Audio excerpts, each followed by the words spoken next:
Greetings from the Gulf Islands. I won't start flapping my gums yet till we actually at least have some viewers in there. So I'll just kind of kick back and relax and enjoy this balmy and palmy October weather we're having here on Salt Springs Island. It is absolutely beautiful out.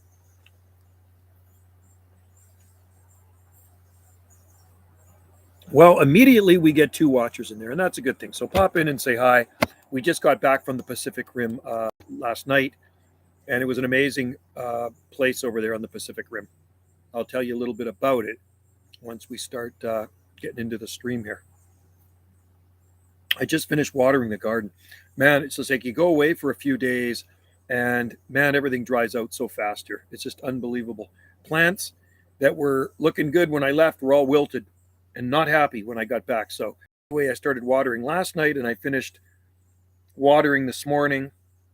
I still have one more section of the garden to water, but I'll worry about that later on. So anyway, we had a very relaxing time over on the Pacific Rim, and the Pacific Rim is the far west coast of the Big Island. The weather there was amazing. It was in the 70s. We hung out on the beach every day. We went to Avatar Grove, saw the 1,000-year-old trees. Stay tuned for videos. I will be putting them on. I did upload a really nice sunset video. The sunset was spectacular there. It's like, and if you close your eyes, you could pretend you're in Hawaii with the sound of the waves lapping on the shore. And then you open your eyes back up and you see that sun sinking down into the Pacific Ocean. Pretty amazing, man. You have to love it. Anyway, guys, I hope all is well out there. And I hope your gardens are flourishing. And I hope at least you guys are getting some rain, because there is no rain in the forecast here. Tomorrow is supposed to be 75 degrees again. And that's a good thing for me, but not a good thing for the islands or the gardens. They are definitely looking a little tired right now. We don't really have any fall color yet. The maples are still green, except for the brown leaves that have fallen off from the drought. And, driving to the Pacific Rim a few days ago, we were expecting to see some at least fall color, the maples poking out from the coniferous trees. They're all green, man. We haven't had any chill. It's been mild and balmy. So, and like I say, long range forecast is for more of it. So as much as I love it, I am looking forward to H2O falling from the sky. It's getting monotonous every day watering the garden. It's a lot of work. And don't get me wrong, it's not hard work, but sometimes I want to do something else. But I do get to inspect all the plants, and I found something very unique in the garden when I was down there watering the palm nursery. I'll have to shoot a video of it. It's absolutely mind-boggling what I have discovered, and I've never seen it before after growing tens of thousands of palm trees for decades. A lot of times you get once in a blue moon, a rarity will show up, like a variegated palm leaf, and out of the tens of thousands of palm trees I've grown over the last just about 4 decades now, I've had 2 variegated palms. That's it. 2 variegated palms, and then they resorted back to green. But I found something a little bit more unusual in the nursery. And that's the thing, when you water by hand, you can actually inspect all the palm trees and plants. So then you can find these oddities. It's a mutant palm tree we have down there. It's like something I've never seen before. It's bizarre. Unlike anything I've ever seen before. So anyway, guys, pop in and say hi. You are now in a live stream. So even if you're cruising through this channel, you are on the live stream, watching the live stream. Leave your comment, put your 2 bits worth in. It don't matter. Just no spam. No spam, and don't be too silly. But if you have any palmy questions, food questions, travel questions, weather questions, you can put them down there. Maybe somebody can answer them for you, right? See the tobacco behind me here? It's getting ready to cut down, I guess, maybe in a couple of weeks. Monday, I got to go for eye surgery in this eye. The eye doctor just phoned. So I got to go Monday, but they're going to phone me again and tell me a time. They don't have a time yet, but it is Monday, October 17th. I got a new lens put in this one. I've had a new lens put in that one. And then I got to go back Fridays, which is on the Big Island. Over on the Big Island, Friday for a checkup. So I'll be wearing a pirate patch for a day. So, and I'm assuming most people are probably at work right now. It is 12:31 p.m.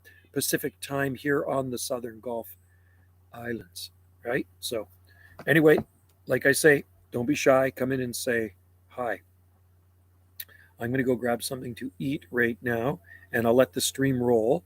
and maybe there'll be a comment when I come back. You never know. You never know. And if there isn't, it's no big deal. I can always stop the stream and do a stream later on, right? I just love the Pacific Rim over on the far west coast of Vancouver Island. It is absolutely beautiful there. You know, in this town we go to, there's only 144 people that live in that. There's no stores to really buy anything. There's a general store which sells food and probably booze, and there's a post office. There's a pub. There's a little tiny restaurant I think that might have closed down. There's a little cafe which was closed the one day and then opened the next day. And but you know what you do there? You're in tune with nature. You go to the hangout at the beach all day. You walk through the forest and see the giant old growth trees. Where we go is Canada's home, a tall tree capital of Canada. That's what they call it, the tall tree capital of Canada. So you will see the tallest trees in Canada in this location. And Wendy is actually looking at property there. Wendy would like to buy a cabin there and rent it out. Wendy's always thinking like that. I'm not. I'm just thinking of just crashing out there and relaxing. But she would like to have a rental over there. So she's been looking at real estate, and maybe she'd go in halfers with her son, right? Property is expensive, even over there. It is not cheap. Tiny little cabin is $500,000. So, and that's not even with an ocean view. We stayed at one with an amazing ocean view. We were right above the ocean. It was just unreal. So I was expecting to stay in our usual cabin, and Wendy surprised us and rented a different one. And it was called Latitude Adjustment. Each one has a name on it. Each cabin or each cottage has a name on it. And this was called Latitude Adjustment. And you walk through the front, off the front of the cabin or whatever, or condo, whatever you want to call it, cabin/condo. There's a nice foyer where you can sit. It's got chairs and stuff. Warms up nicely in the sun. You walk through a hallway out to the back. On the back sun deck, there's a fire pit, a gas fire pit, and then your, beautiful panoramic view of mountains in the Pacific Ocean. You hear the waves crashing on the shore all night. Just absolutely amazing. I could live there. It's pretty remote. The nearest town to get supplies is about an hour, just over an hour drive, maybe an hour and 10 minutes east, something like that. So you got to drive about an hour to get to supplies. And there's nothing in between, trust me. It's just forest. So if you break down, you're hoopered. You are hoopered, right? Anyway, I need to grab something to eat because that soup did not fill me up. So I'm going to go grab a little something. And if you guys are in there, pop in and say hi. I might go down and film that mutated palm tree. I think I'm going to do that. I think I may have to do that. Okay, hang on.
Uh-oh.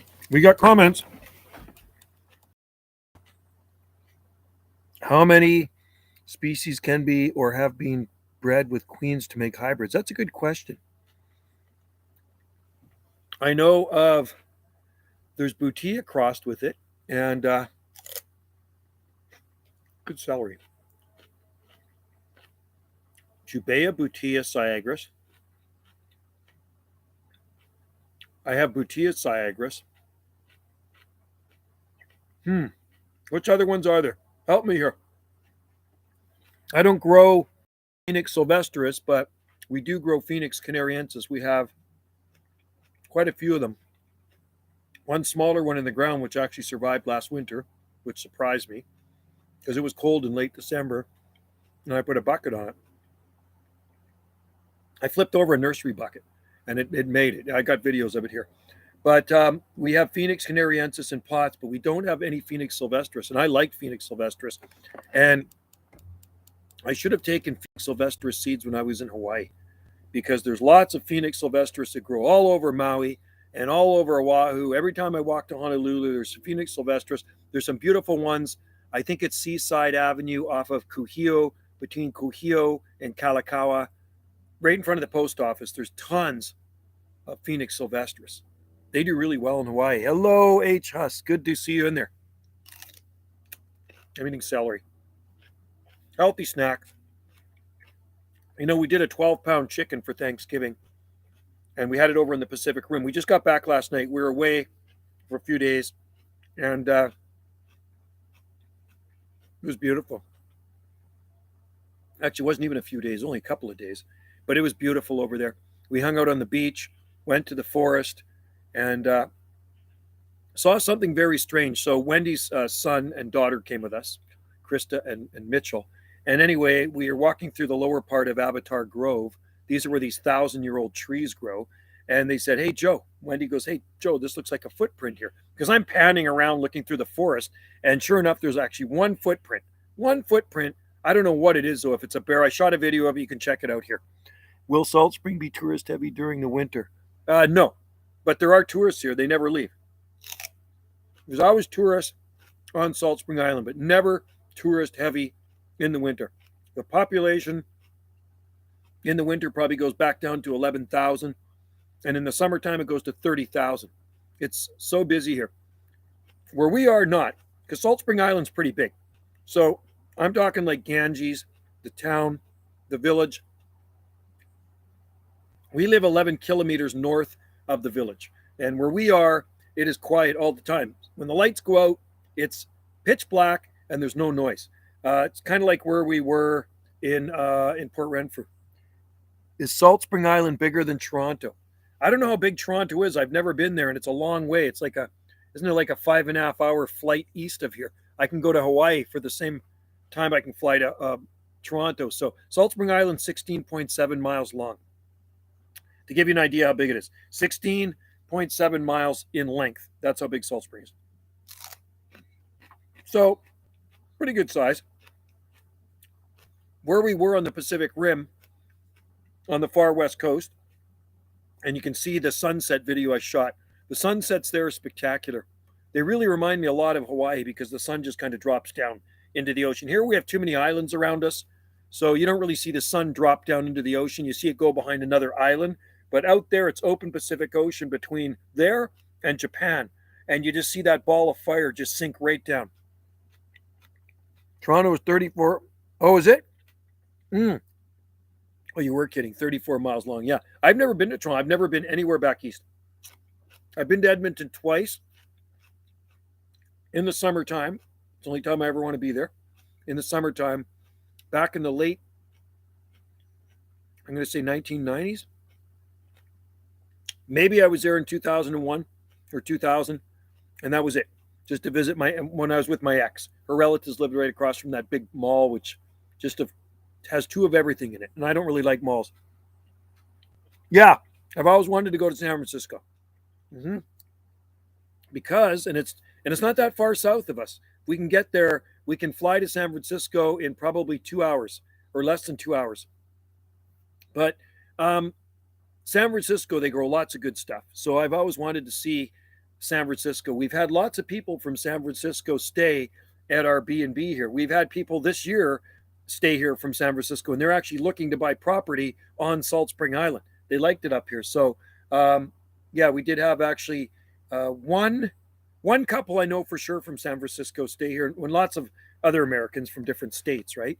But yeah, San Francisco is definitely on my want to visit list.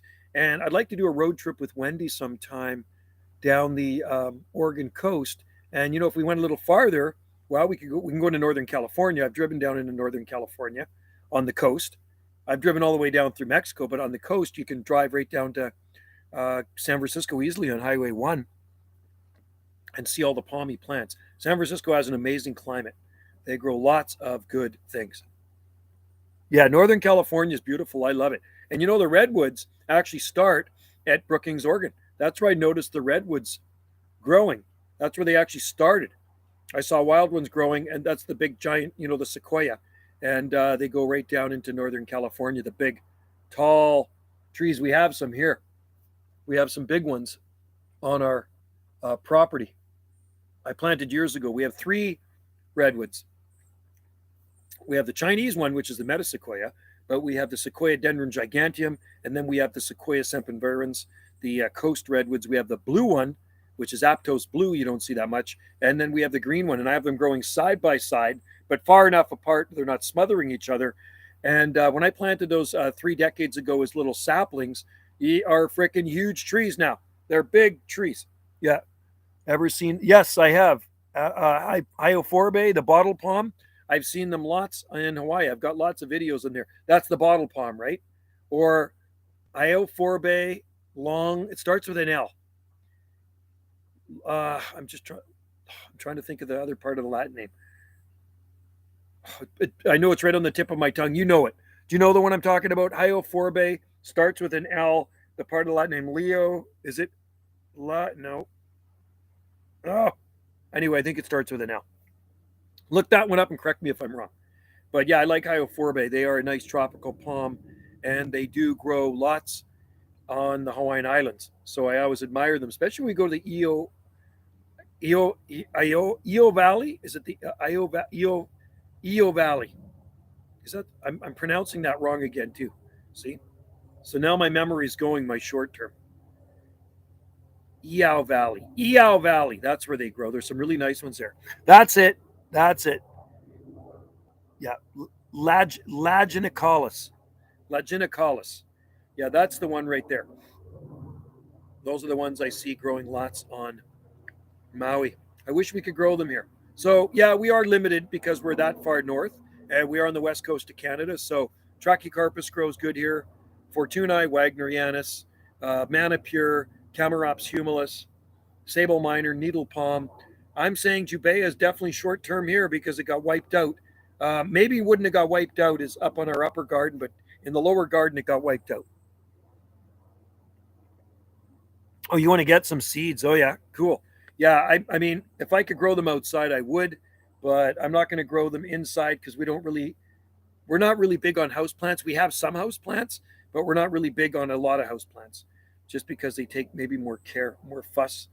And so we don't grow many. We have cactus. Wendy's got Christmas cactus. She's got the little, we've got a kencha palm in the living room, a small one. We got a big kencha palm outside, 2 of them. And then she's got the Chamaedoria elegans, the dwarf parlor palm sitting in the window there. And she's got crown of thorns and spathifolium, which is the peace lily. I think that's hers. I don't have any really tropical plants inside. All my plants are outside, but they're not tropical outside. Although they appear tropical. I mean, when you see all the palmy things, and like I say, it's been so beautiful out. What palm tree do you think is the most popular? Sable palmetto. Actually, sable palmetto, there's lots of them down there. I've been to Florida, so I've seen them. But yeah, there's lots of queens too. So our friend just is staying down in Santa Barbara. She lives here on Salt Spring Island. She's there for 3 weeks, and then she goes to Arizona for 6 months, right? She does this every year. So she's sending pictures back of Santa Barbara, man, and you should see the queen palms down there, Phoenix robelinii, Everything grows in Santa Barbara. Santa Barbara is like the most ultimate climate. And man, if I had a lot of money and I could live in a place like that, that would be freaking awesome. Because I like the California coast. And I have been down to the California coast a few times, but I've never been to Santa Barbara. I've been to Santa Monica. And Santa Monica, there are palm trees everywhere, man. Here, you know what? I can't complain. Arizona. Yeah, she's in Sedona. So she's only there for the wintertime. She doesn't go in the summertime, only the wintertime. Yeah, she does. She leaves long before summer. She's here. She leaves at the beginning of April, right? End of March, beginning of April, she's gone. And then she's back here on Salt Spring Island. I would not want to be down there in the summertime. Forget it.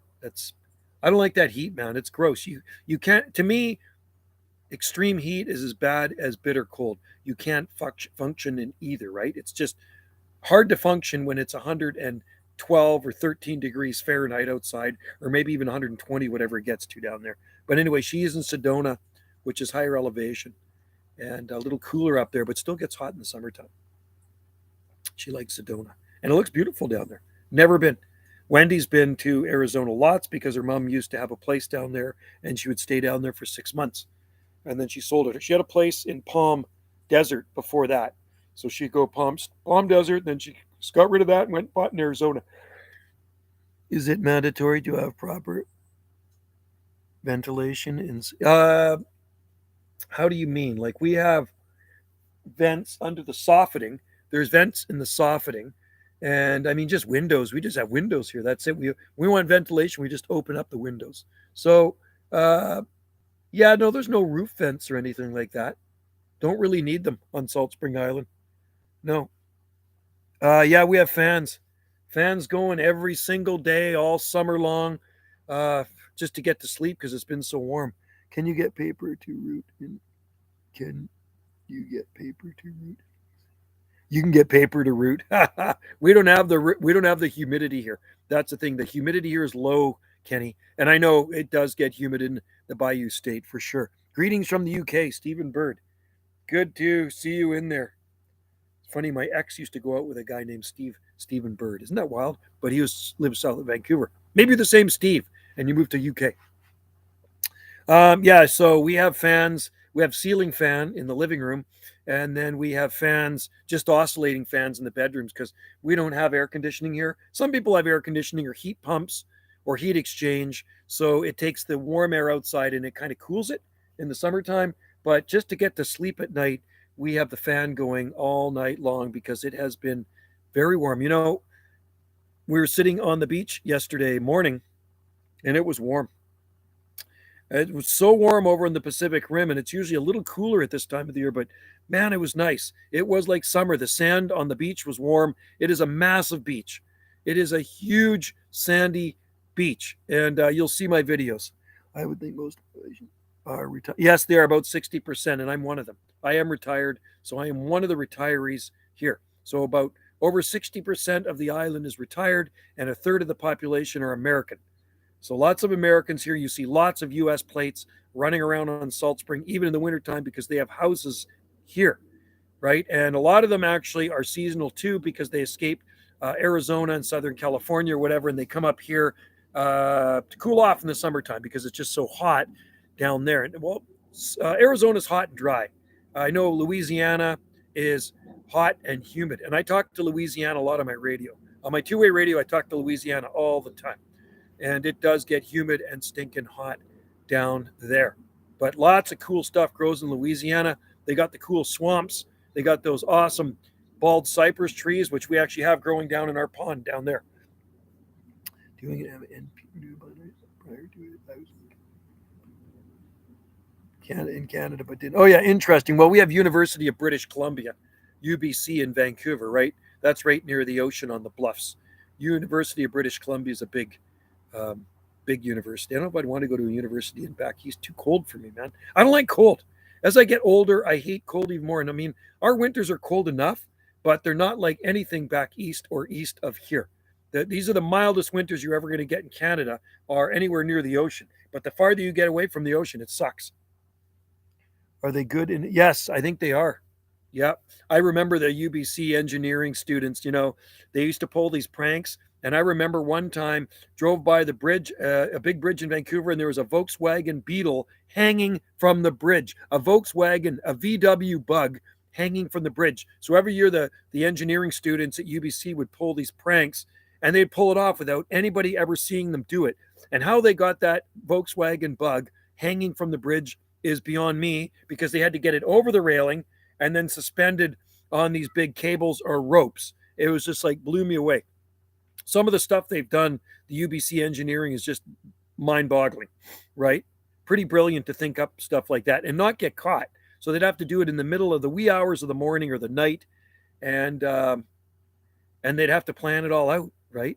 But yeah, they've pulled some pretty good stuff, pretty good stunts, and it's made the news in the paper. No, it's not legal, but they still do it anyway. UBC students do that. They're badass. And I've seen some pretty crazy stuff. I remember the Volkswagen very clearly. I was younger. It was a long time ago. It was probably maybe 50 years ago, 40 years ago, 45 years ago. It was in the 70s anyway. But no, not necessarily legal. But it's like if you're going to graffiti something, that's not legal either, but people do it. And I don't know who gets rid of the stuff. They might have to call in a crane truck to get rid of the bug, but they do it. These guys do it, man. And you could probably look it up on the internet, UBC engineering stunts they've pulled. UBC, University of British Columbia, engineer stunts that have been pulled, because they've pulled a lot of stunts over the years. No, nobody would see them, man. We didn't have CCTV here. Nobody had cameras up. Just been covering my cacti up for the weather. It goes your Gavi. Oh, cool. Well, that works, man. Yeah, as long as you keep them dry. I have agave americana outside. We have a bunch of agaves outside. We have the variegated one, and mine's not so big. It's been outside for about 7 years, the variegated one. But I have a friend in Victoria, and he's got a massive agave americana, the green one outside, absolutely massive. And all he does is put 4 little stakes around. It's open on all sides, and a little piece of plastic over top of it, just to keep it dry. That's it. That's all he does, and it withstands all the cold. It is freaking huge. So I'd be interesting to see what it looks like this year. Last time I saw it was a year ago, and it was a very impressive specimen. I mean, he's got a pretty cool garden. He's got about 60 mature palm trees in this small kind of city lot. I wouldn't say he's right in the city. He's kind of like on the outskirts, but he's got about 60 mature palm trees. He's got a big grove of mature Trachycarpus wagnerianus palms, lots of tall Trachycarpus nova. He's got huge Butea capitata, 3 big Jubea chilensis, a nice Brahia clara, and well-established one, and also Brahia armata, Sable bermudana, a huge clump of Chamaedorea microspadax, beautiful clump of it, nicest one I've seen. And yeah, sable minors are beautiful. And he's got a big Trithrinax campestris, the one with the spines on it. I think it's native to Argentina. Trithrinax campestris. I think that's what they call it. It's really big spines on it. He grew it from seed. It's been in the ground 23 years, something like that, 24 years.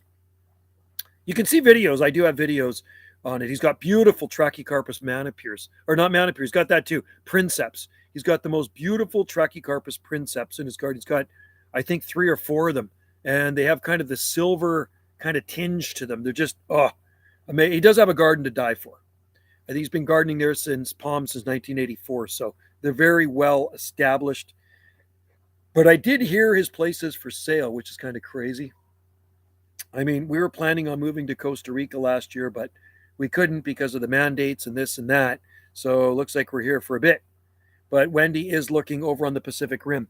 Had to do a shelter too with rufus, yucca, Rostrata rigida, and whiskey. Okay, well, Rostrata grow out in the open here. I think you'd be fine with Rostrata and rigida because, I drove through south of Vancouver. I was at my aunt's 100th birthday, not quite a month ago, just about a month ago.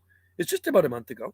And there's a big Yucca rostrata that's been outside for years growing south of Vancouver. And I did shoot a video of it. You can see it. If you punch in Yucca rostrata here in the search engine, you'll see it.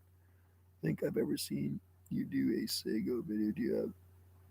Yeah, yeah, we do. We have Sago. I just you can look on here. I actually just shot one and uploaded it not that long ago when I was in Vancouver. The guy had a beautiful Sago palm growing in front of his place. We have three. Let's see, 1, 2, 3. We have 3 or 4 Sago palm. One sec. I gotta grab the. I gotta grab this. Hello. How's it going? Oh, you missed your mom. She's over at work. I thought you were the doctor waiting for Monday. They phoned already, and I gotta go Friday for checkup. But Monday's the surgery, and they're gonna phone from.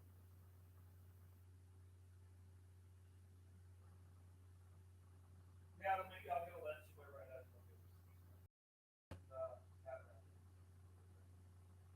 They already did my left eye. Left eye is good,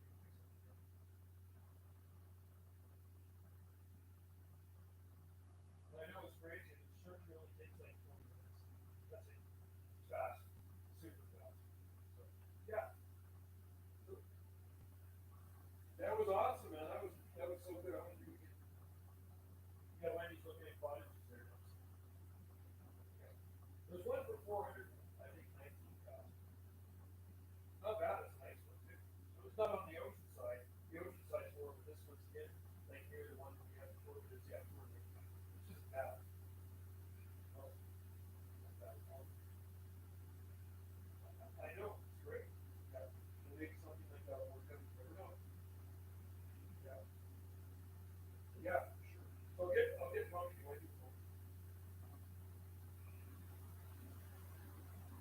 Okay, I'll tell you what time to do this. 1 o'clock. Okay. All right. And thanks for the pictures. You like the pictures. All right. Take care.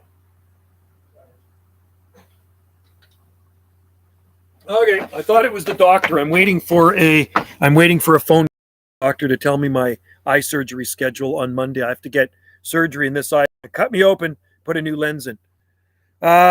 Dude, yeah. So anyway, Yakuro Strata should be good enough out in the open. I don't think I was. Yeah, there are videos here. So check out Sago Palms, Sago Cycads, Cycas revoluta, Cycas. I just did one on Cycas panjuensis. We have a beautiful Cycas panjuensis. It's been outside.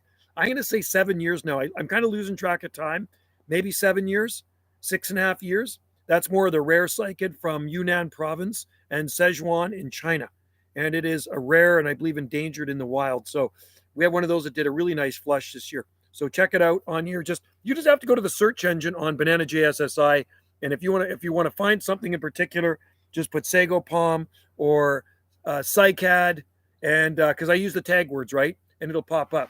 But there are people that do grow Cycads. Not super common. More people are just into the palm trees, right? But I was in a garden, like I say, just about a month ago, and he's had one in the garden for I don't know how many years, probably over 20 years. I'm going to say planted in the late 1990s. It's got a trunk about, if I get back here, let me get back here. I'll tell you so you can see. So the trunk on it is probably about that big, something like that, right? Not as big as these. These guys are growing like crazy. These palms, look at them. They like this weather. And as long as you keep them watered, right? They are happy campers. So yeah, we have in front of the B&B, we have a Sago palm, and then we have 2 or 3 in this garden up here, and they're not super big. I've noticed lots of people growing this year. I'd be planting my moose. Yeah, tropical look is best, man. You know what? It's the best look ever because tropical look turns heads. So if you have a regular run-of-the-mill garden, it doesn't do anything for a lot of people because everybody has a run-of-the-mill garden. But say you're driving along a neighborhood and you guys are gardeners and you're always probably looking for palm trees. But even if you weren't, you're just, a regular gardener, and then every garden is blah, blah, blah, blah, blah, looks the same. And then there's this one garden, it's full of palm trees and exotic plants. You're going to stop and you're going to maybe have a second look, or maybe crash your car into somebody or rear end the guy in front of you, right? So they do turn heads, exotic gardens, and people always question them too. If they don't know much about gardening, they're interested in it. So my buddy Phil, Foodie Phil, and I'll tell you how I met Foodie Phil. when I lived at my last location, hey there, Spider-Man or Scorpion Man. It was a Scorpion Man. So at my last location, I grew a lot of palm trees. I had a palm garden too. It's the only way I've ever gardened, okay? I've only gardened with palm trees. Never gardened with anything else. I was palm trees and exotic plants right from the start. So I won the garden contest at my last location. So at my last location, I won the garden contest and I went to pick up my award for the garden contest. And they show slides. They showed a few slides of each gardener's yard. And when it came around to my garden, every garden looked the same. Rhododendrons, this and that, and junipers and this, and just boring stuff. And then they showed the slides of my garden, and it was full of palm trees. And it's just like people were questioning it. One guy came up to me and he says, "Man, you grow these palm trees. Can I grow palm trees too? I like palm trees. I didn't know they grow here."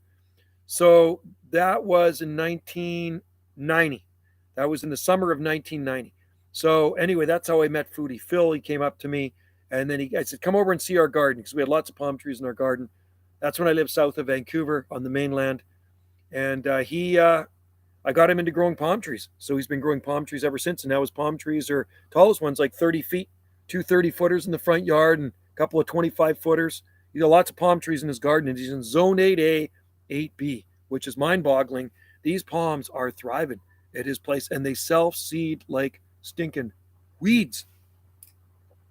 Do you fleece your tree for an yeah, you know what I do in the crown, and I've got good videos of it too. So never ever protect the fronds. I never do anything with all the fronds sticking out of it. I put I got cocoa fiber and I push it on the inner crown. Then I put burlap on top of that, right? So it's about this thick. And then I put bubble plastic folded up on top of that to keep it kind of dry. And then I just put an upside down kind of terracotta. It's not very thick. It's about this big and it's about that thick. And I just sit it on top upside down just so everything stays put. And that's how I protect the tree fern. And there have been times where I have actually put a layer of bubble plastic on the trunk, but most of the time I don't fuss over it. How do you think an Australian fern would do? I would try it. We have 2 Australian tree ferns here in our garden. They're thriving, and only bring them in when it gets really, really ugly cold, like that last December. And then I put them right back out again. So we have 2 beautiful, they're in 5-gallon now. I bought them in 1-gallon size. I'll do a video of them sometime. Again, I do have videos of them here, but I think it might work. Did you see my video on the Pacific Rim? I found a tree fern washed up on the beach, man. I found it could be from New Zealand, could be from Australia, could have been from Hawaii, could have been from Tasmania, but I found a tree fern. I'm going to go grab it. I'm going to show you what I found. I'm going to show it to you live. Wait here. Be right back. Don't go anywhere.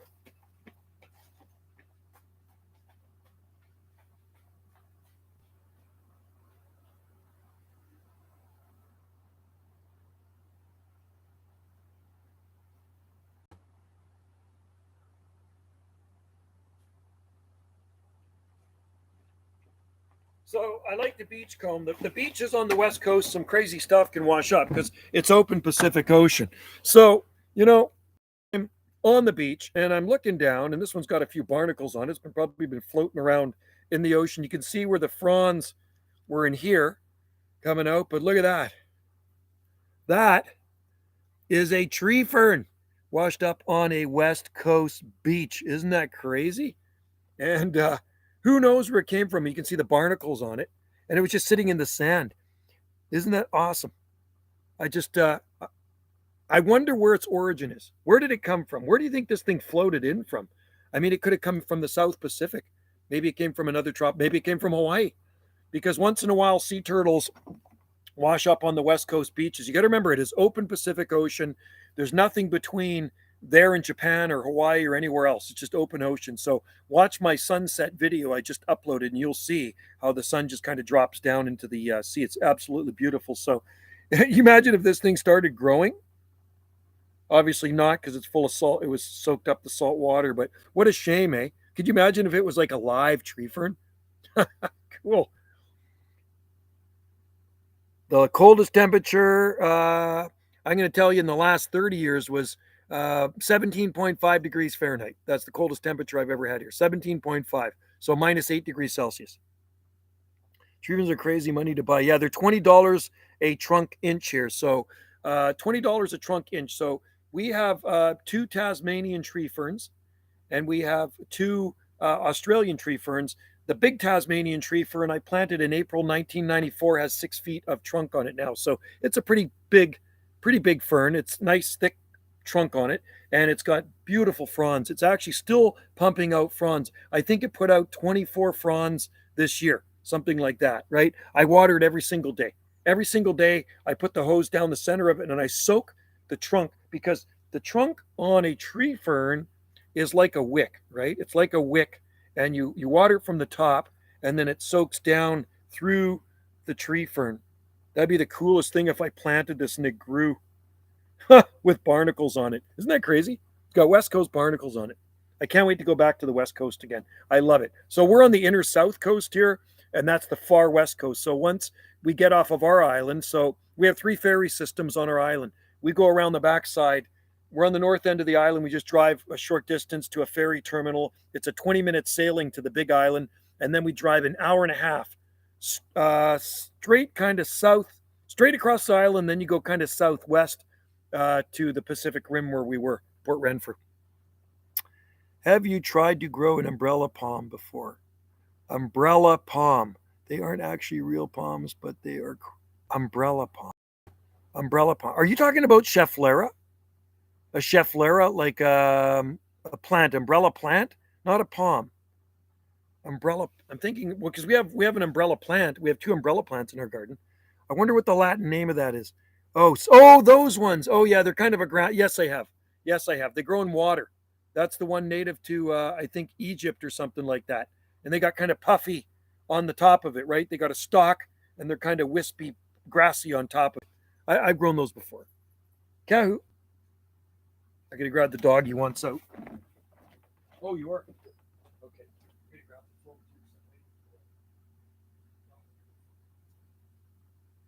for the schedule on Monday. Tell me what time I gotta go in. So I got my phone just to be safe. So I told you about that's the one. Yeah, I've grown that before. I told you about the mutated palm I found in our nursery, and I'm going to go do a video of it after this live stream. So I was down watering the nursery this morning, and when you grow thousands of palm trees, sometimes you get some mutated things like variegated. It's mostly variegated, which is rare. So out of the tens of thousands of palm trees I've grown over the last just about 4 decades, I've had 2 variegated palm trees show up. But so I was down there watering the nursery this morning, and I looked down. I go, that's weird. I didn't have any Wagnerianus palms sitting with these Fortunae.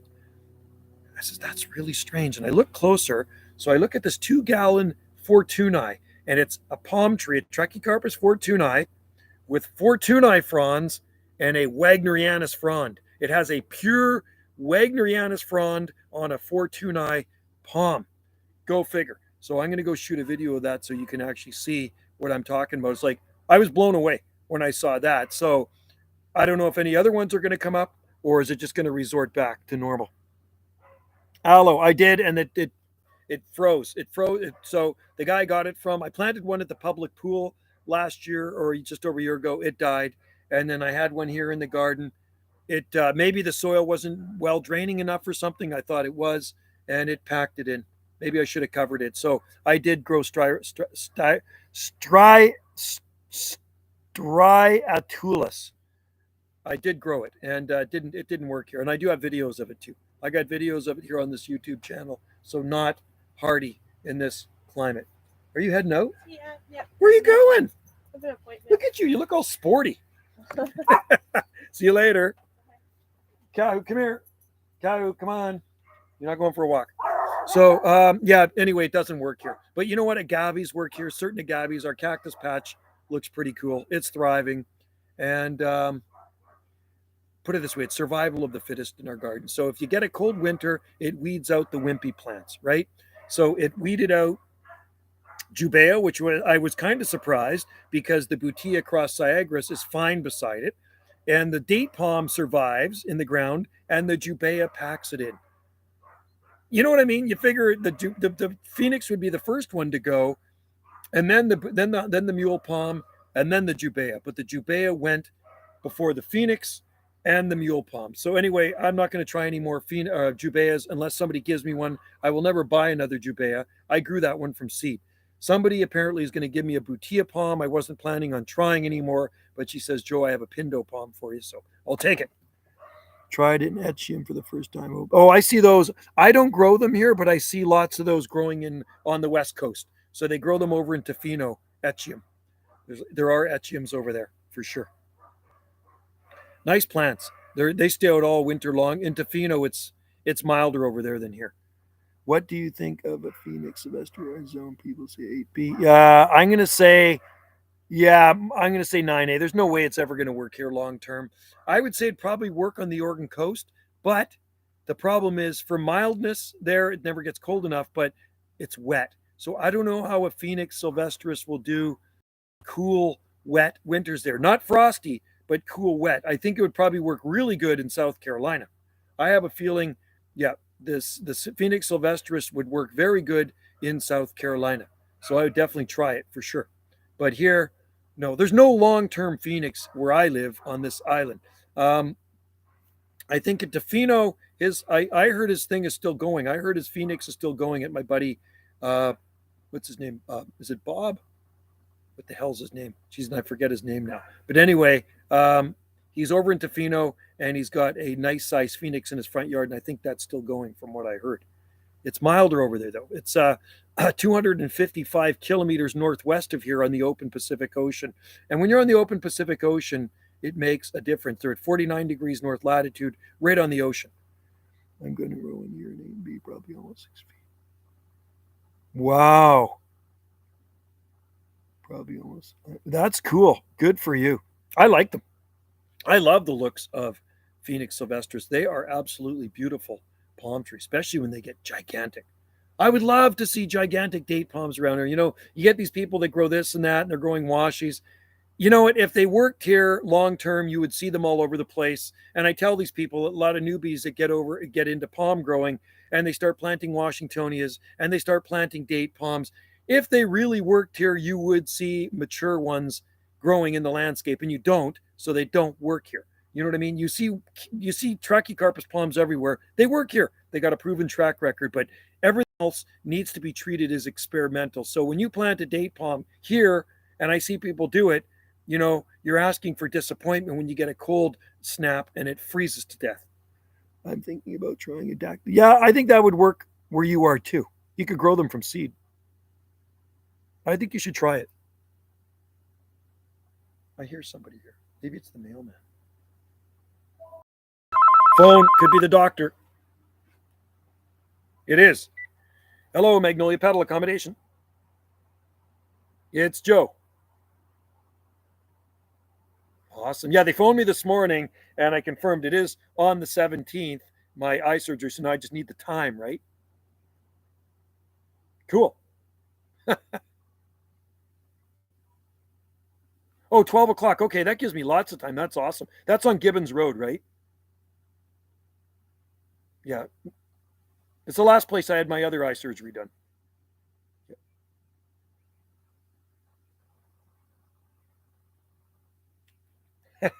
Hey, can I get a pink slip to go back to, like on Friday? So Friday, I have to come over because I'm taking the ferry, right? I don't need one for Monday because I have one from my doctor. But can I get one on Friday from you guys, a pink slip, ferry slip? Wednesday. Oh, it's Wednesday. Oh, because she said Friday, the girl phoned. She had an accent. Nice girl. Natasha. What's her name? Oh, Natalia. Okay. I know she's going to do that, right? So it's Wednesday. It's Wednesday.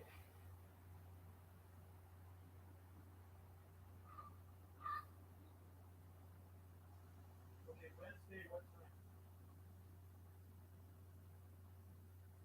Okay. She said 9:15 on. She told me this morning 9:15 on Friday.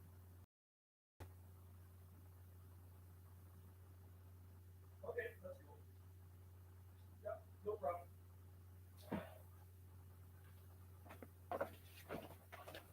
Sorry, guys, it's the eye doctor. I'm just my schedule for my surgery. Got to write that down. and they want me back over on Wednesday. I've had 3 eye surgeries in that eye, and I'm going to get my first eye surgery in that eye. They cut your eye open, they freeze it, and put a lens in. It's crazy how they do it. And you're awake when they do it. Super cool. I wish I could shoot a YouTube video. Hey.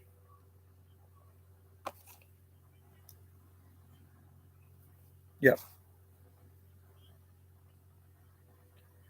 Well, I'd have to get the ferry, so yeah, I guess I could do it. I'd have to be in the really early. Let's just see, it's 20. We go Vesuvius because we're on the north end of Salt Spring Island. What time? 8:30?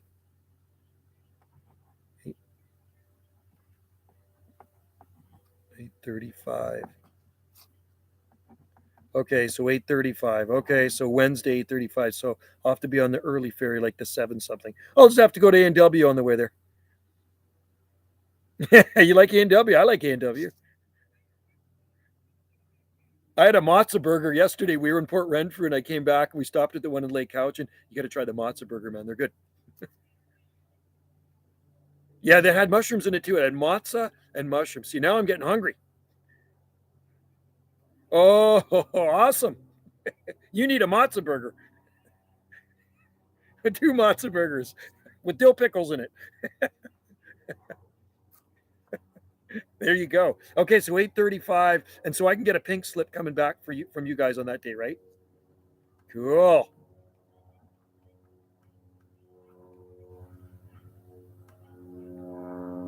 Yes. Okay. Front entrance. Okay. Yeah. I got everything. Yeah, they gave me drops. I got to put drops in it. As soon as I get off the ferry, 20 minutes before, you got 3 different types of drops. Yep. Yeah, I got them. Prescription drops. Oh.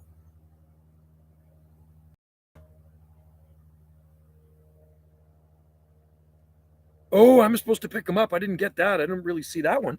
Oh. Oh, gee. Okay. I didn't see that. Okay. I better go. I better look. I didn't see the prescription. I just saw the three little drops. Was it in the same pack? Oh, okay. Because I was looking at the drops.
Okay.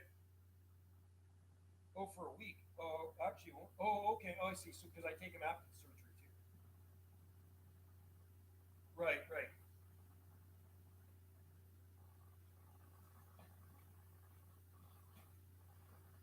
Oh, okay. Okay. So I can start. So I can start him Sunday. Yeah. Oh, okay. Okay.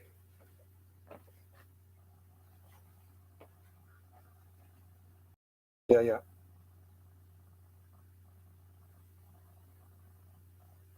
Right. Right.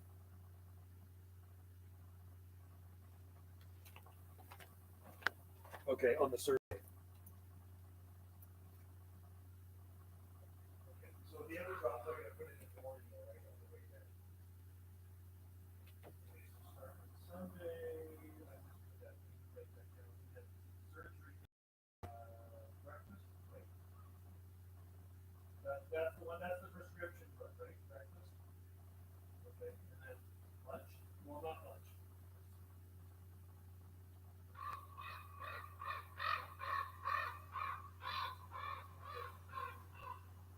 Yeah.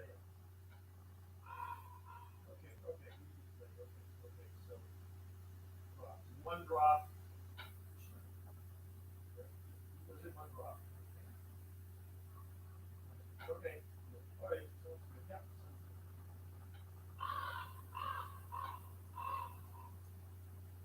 Thank you. They know who I am.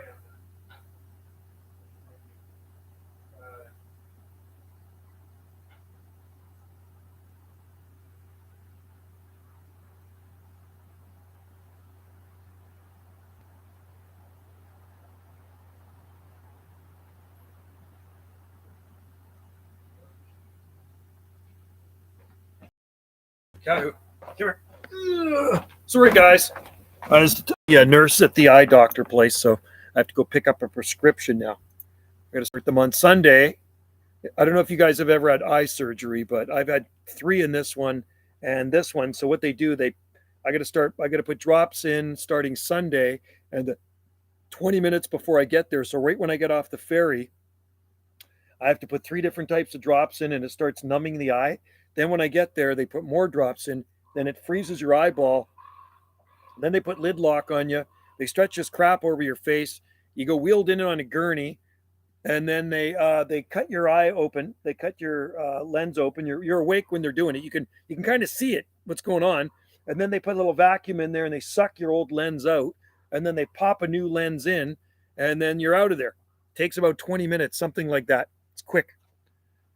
I'm trying to. Have you ever tried planting cypress? Oh, I planted mine. Is that the Italian?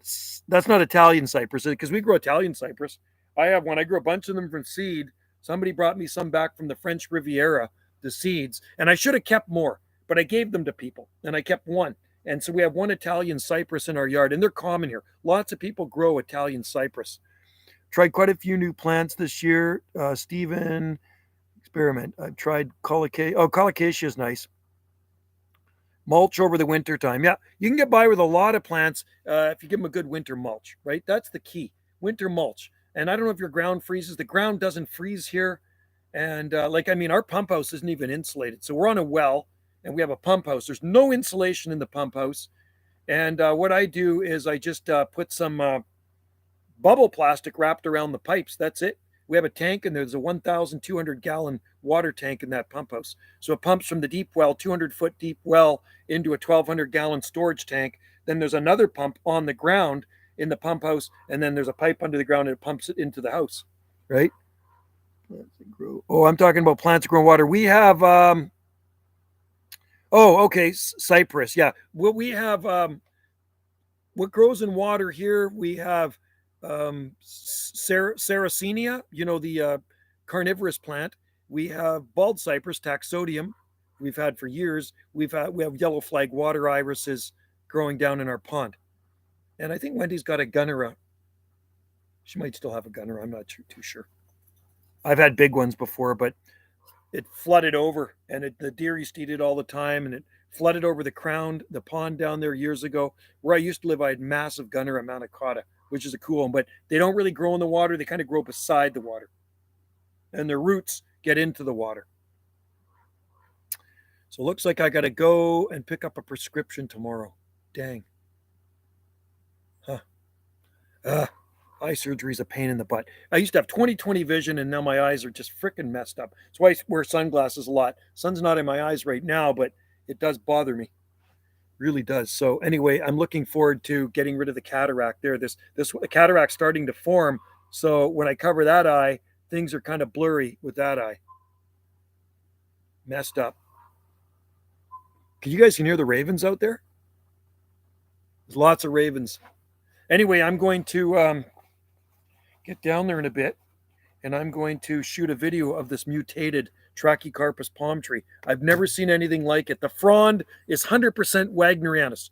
Trachycarpus wagnerianus frond on a Trachycarpus fortunei palm. Now we have hybrids, which is a Trachycarpus wagnerianus crossed with a fortunei, but this is actually a Trachycarpus fortunei palm with one wagnerianus frond. Go figure. How did that happen?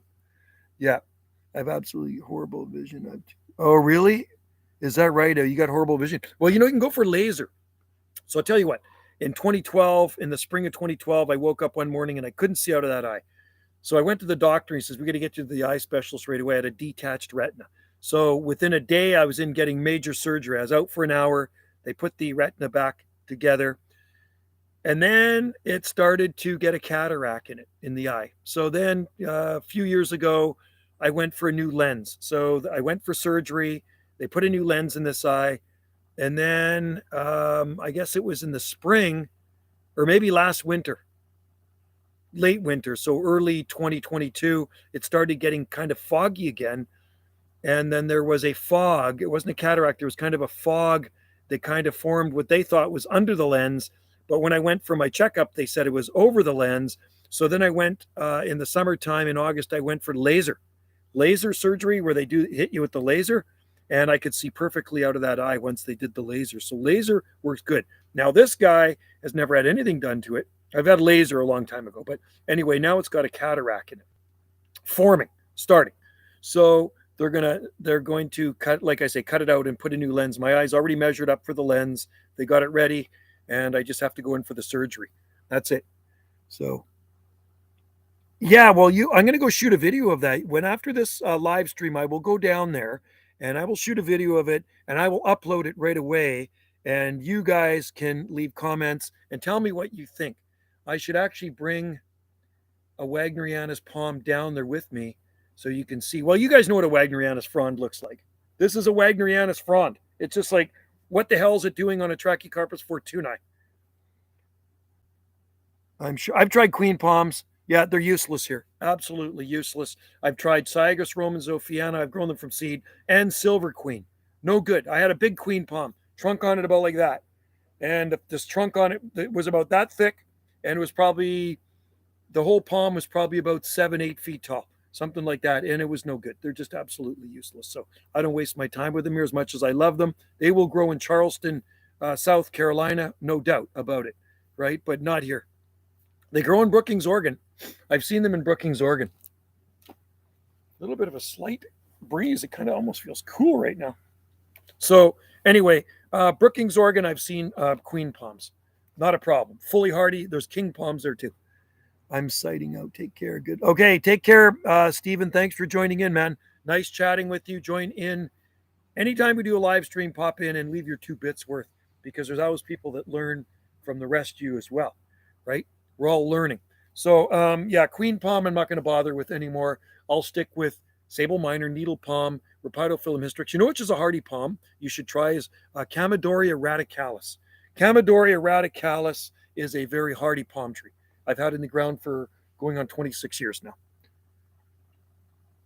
Died. Yes, they say silver queen is hardier, and it's not. All right, take care, Steve. Cheers to you, man. Yeah, I'm going to go down into the nursery, and I'll do a video. Maybe I should go down there now. I could walk down there now if you guys want to hang around.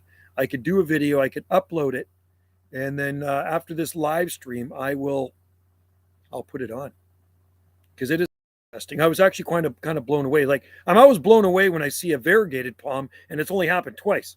So I was blown away the first time, and I was more blown away the second time. So the very first one's resorted back to normal, and the second one is still variegated. But, you know, it'd be better if all fronds were variegated, but you only get one strap-like leaf that's variegated. The silver queen is a complete lie. It's real. Okay, interesting. So the silver queen is not that hardy because they say it is hardier. And I don't know. I thought Jubea chilensis was hardy too. Until this last winter. I mean, it's gone. The big one at Grace Point is gone. The one in town is gone. It died, man. It's toast. Been out in the ground since 1999, and that late December freeze frickin' nuked it. Now, I have a feeling the palm butcher has something to do with its death. I'm going to kind of blame her after she's removed most of the fronds and stressed the poor thing out. So she's a contributing factor to its death, right? Anyway, mine was just killed by cold. I should have protected it. I would never thought to protect the thing. My bad. I grew it from seed, and now it's gone, and I don't have any more Jubea.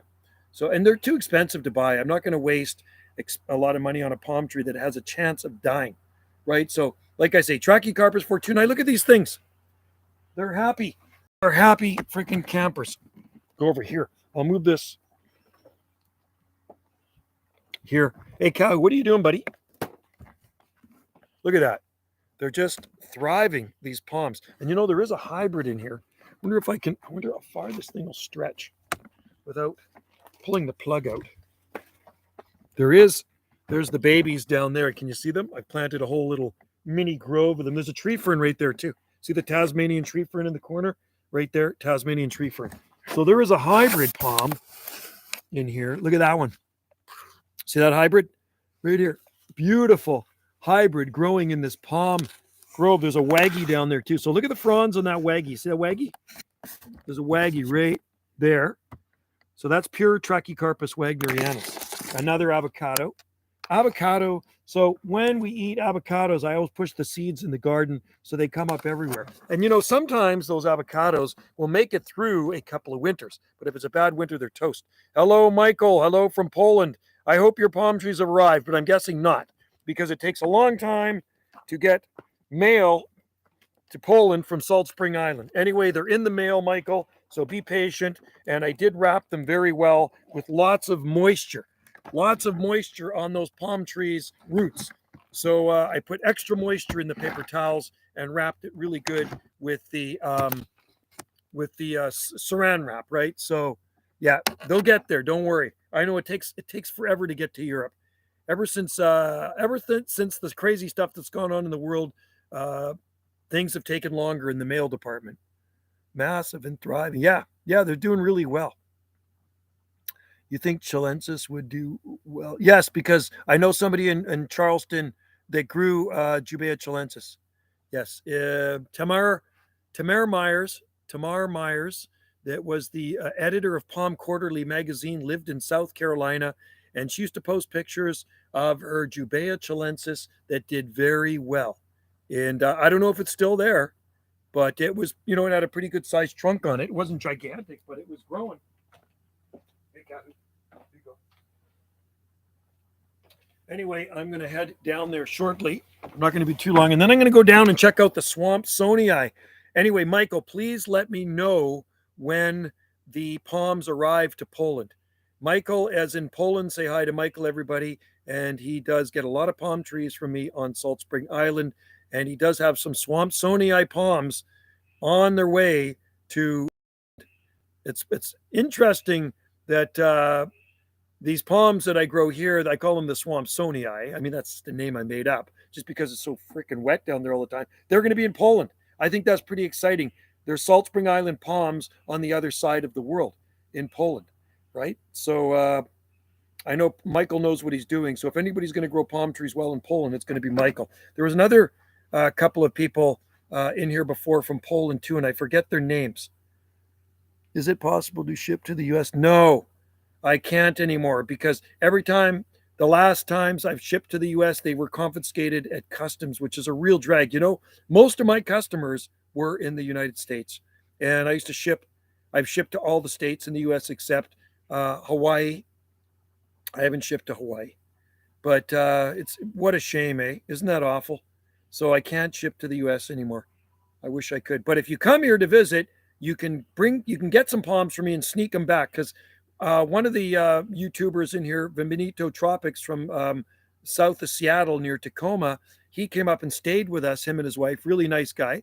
They stayed with us here in the summer, and I sent him back with some palm trees, and he did get them back. He drove across the border, and he actually did get the palm trees across the border, right? And he's got them growing in his garden in Seattle. They were Trachycarpus fortunei and Trachycarpus hybrids, right? So, and the hybrid is a cross between a waggy and a fortunei. So if you ever come to visit Salt Spring Island, I can pull some seedlings out for you. You can try sneaking them across, but that's the risk. If you get a nice border guard that likes palm trees, might let you take them. If you get a border guard that don't like palm trees, he's going to take them away from you. He'll take them for his own garden, right? So anyway, yeah, it is a bummer. So I can ship to Canada. And I ship to Europe. I can actually ship to Europe, not a problem. I've shipped lots of palms to Poland, Norway, Sweden, Finland, you name it, and I've shipped all over Europe. And they've always made it to every destination in Europe. Unfortunately, sometimes when I ship to Michael, it takes longer to get to Poland. And they even told me that at the post office too. I guess maybe there's not as many flights going to Poland or something. Could be. It's good food over there. Hey, do you guys eat pierogies too? Hey, Michael, in Poland, I know in Ukraine they eat pierogies and borscht. Do you guys have that? Their cabbage rolls. Is it similar the food in Poland to Ukraine? My mom was Ukrainian. I have a few palm trees from you in pots in the ground. They grow wonderfully. Oh, cool! That's awesome. That is so cool. And I know they grow in the Czech Republic too. Because here comes somebody. Who's coming? Is that the mailman? No. That's not the. The mailman down the road. Oh, so they phoned me, and so I got to go 8 something on Wednesday for my checkup. 8 something in the morning. When's your surgery? Monday at 12. Okay. Monday at 12, which is okay, 12 p.m. On Wednesday. And Wednesday at 8 something. 8. Yeah, really early. Wednesday at 8 something. Did you write it down? Yeah, I wrote it down. It's right there by your We're computer. gonna have to get up super early. I know. Go. Yeah, and they're going to give me a pink slip. And not miss the ferry. They're going to give me a pink slip. Yeah. So I have you. Well, that's cool, Michael. That is totally awesome. Did Chris take cattle out? No, she's gone to a meeting or something. Oh, okay. Mitchell phoned too. So there you go. I got to get a prescription too. I got to pick one up at the I got to pick it up to start putting drops in tomorrow. Oh. I have to pick. They phoned it in. They said, "Well, we gave you a prescription." I said, "You guys never gave me a prescription." No, I went and looked at all the papers where it says no. So they just phoned it in today. So I got to get it tomorrow. Junk DNA. What is going down?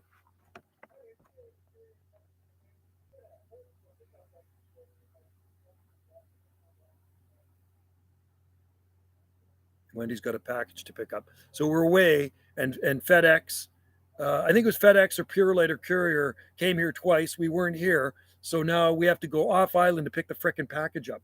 It's expensive to go off island. Like it's $40, right? To get off island, it's free, but to come back, it's about $40. Was that the pickup package? Oh, we can get it Wednesday or Monday. All good here is trying to sleep Saudi Arabia. Saudi Arabia. Oh yeah, you're in Saudi Arabia. Wow. Swampsonii from last year. Oh, is it growing good? That's right. I did ship you a Swampsonii. Right. I'm gonna go spread some more seeds down there. Well, after this, Michael, after this live stream, I'm gonna go down and shoot a video of a very unusual mutated palm tree in our nursery, and then I'm going to go down and check out the Swampsonii, and then maybe I'm going to go for a bike ride. I think I'm going to go for a bicycle ride with Wendy, go down to the coffee shop and have a coffee. So I should probably go soon, and I do appreciate you guys joining in. I'm going to go shoot a video. I will upload it right after I finish this live stream. Have you tried to grow Truckee? Yes, I think we probably have some down there. Remember seeing a video of you growing? Yes, we have some smaller ones in pots, but a lot of times when you get Trachycarpus tequil seed, they're not really true tequil. So I'm having my doubts with them. And they came from Europe. They came from a guy in England, these last ones. Okay, have a good day, everybody. It is 1:40 p.m. here. Current temperature is 18.5 degrees Celsius. So a little cooler today, but tomorrow is going to be 23.8 degrees Celsius. So it's going to be warm. It's sunny. We got blue sky and sunshine. So it's absolutely gorgeous out. I have on the ground 5 wet. Wow, you got a palm jungle. Michael has a palm jungle in Poland. That is awesome. I wonder if there's many other people in Poland that grow them. 22 degrees Celsius there. Wow, that's nice. 11:40 p. That 22 is a perfect temperature. I like 22. Okay, guys, I have to go because I got stuff I got to do. Wendy and I are going for a bike ride, right, Wendy? Wendy. She's not listening to me. Cool. You got a jungle there, a Polish palm jungle. I love it. I love it. Oh, yeah, because you have, have a good day there, Scorpion Man in South Carolina. Many pots, sable. Man, that's cool. You got a good palm collection. Michael, that's awesome. I'm glad you like palms. And I'm glad all you guys like palm trees. Thanks for joining in. I have to go now because we're going to go for a bicycle ride. I'm going to grab a little something to eat and we're going to go. Swampsonii, I have 5 leaves. Wow, that's awesome. Good stuff, Mike. You know your stuff and you grow your palms well. So please let me know. Message me through Facebook when your palm trees arrive in Poland because I'm very curious how long it's going to take. And like I say, I did package them very well for you and they're on their way. They're on their way to Poland. So once they arrive, let me know how they are and open them up and show me what they look like. I want to make sure they're in good shape. All right, I have to go. Have a good day, everybody. See you later from Salt Spring Island. Take care. Sable Miner is very slow, Michael. Have a good day, everybody. I have to go now. I have to go out for a bike ride with Wendy. Enjoy the evening or the daytime, wherever you guys are, and catch you next live stream. Cheers to you all. Bye for now.